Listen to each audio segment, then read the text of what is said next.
People don't understand that it's one of the fastest growing groups in the United States.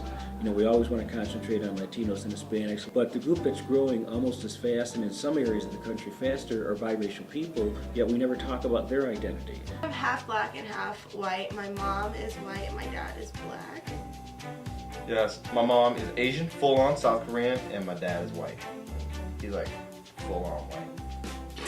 I think there should be some basic ground rules in any type of diversity or multicultural training.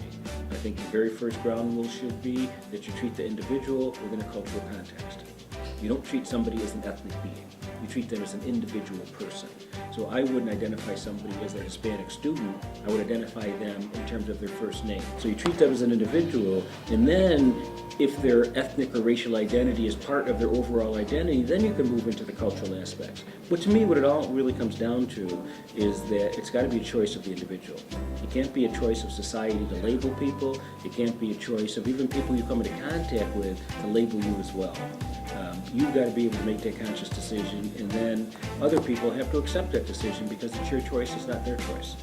I'm black and white. However I act, I don't know, maybe I act more white, maybe sometimes I act more black. I don't really see it as acting one way or the other, it's just who I am. I'd say there's a lot of times when I feel a lot more Asian.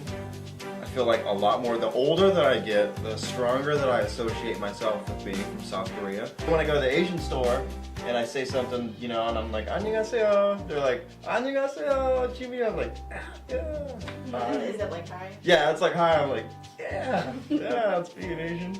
I'm just who I am. So if I were 2% this and 5% this and this percent, it wouldn't really be any different for me because I see myself as just who I am, and I make my own culture.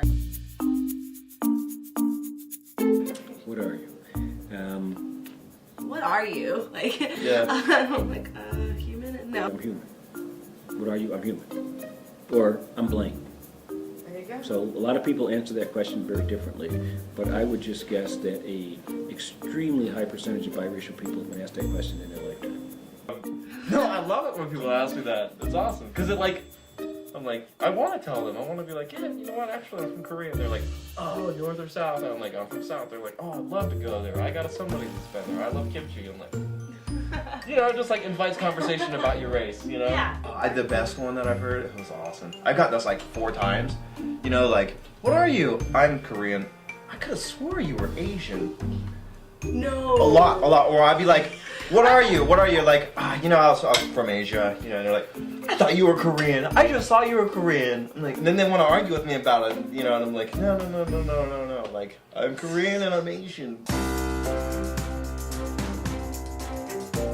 We've got a biracial Bill of Rights.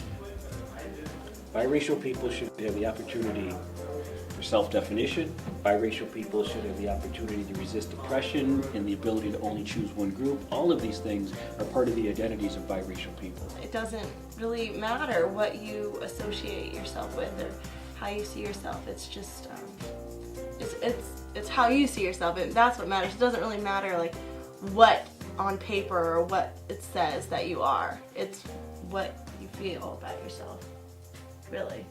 Exactly.